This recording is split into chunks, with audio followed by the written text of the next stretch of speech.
Of course. I mean, when I was 11, it was about Elvis Presley, Buddy Holly, and the same thing for them. And they had brilliant guitar players. Scotty Moore, Buddy Holly played, and the guitar. And you had Cliff Gallup playing for Gene Vincent. You had all these brilliant players, and we all idolized them. And it was a very exciting time. Of course, when I was 13, 14, luckily I met Jimmy Sullivan. He did every session that you can imagine, from Dusty Springfield to Shirley Bassey to Tom Jones. That's him on guitar.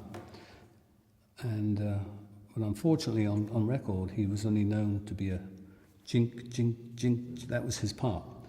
But when you heard him just play on his own, he was fantastic.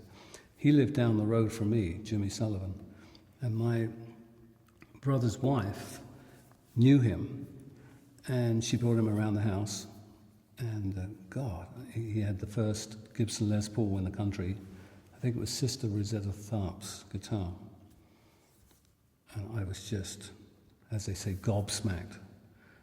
His technique, I mean, it's just ridiculous. He was in Marty Wilde and the Wildcats.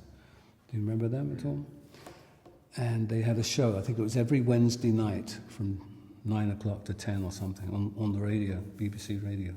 I'd love to get some of that stuff from the archives of BBC. My next inspiration was a band called Nero and the Gladiators, all dressed up as Romans in togas and what have you. And they played all this classic rock. They played Jardess by Monty, In the Hall of the Mountain King by Grieg. And that's where I got my inspiration for playing classical music to rock from. You know, some people think that I kind of started that craze of the classical being rocked up. But they were the first band. They had In the Hall of the Mountain King, Jardess, and Entry the Gladiators. That was the 3 records they had. But the person playing the guitar on the record was not Tony Harvey. That was Joe Moretti. Now, he's another guitar player who's since died. This one Christmas came along. I had my wireless radio to plug into to get my 2 watts, and we were going to do Rebel Rouser by Duane Eddy, my idol, again.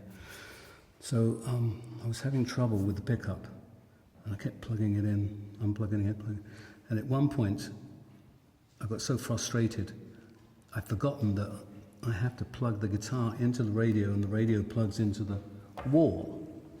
So I plugged the guitar straight into the wall. So you can imagine what happened. A pickup into the wall. Bang!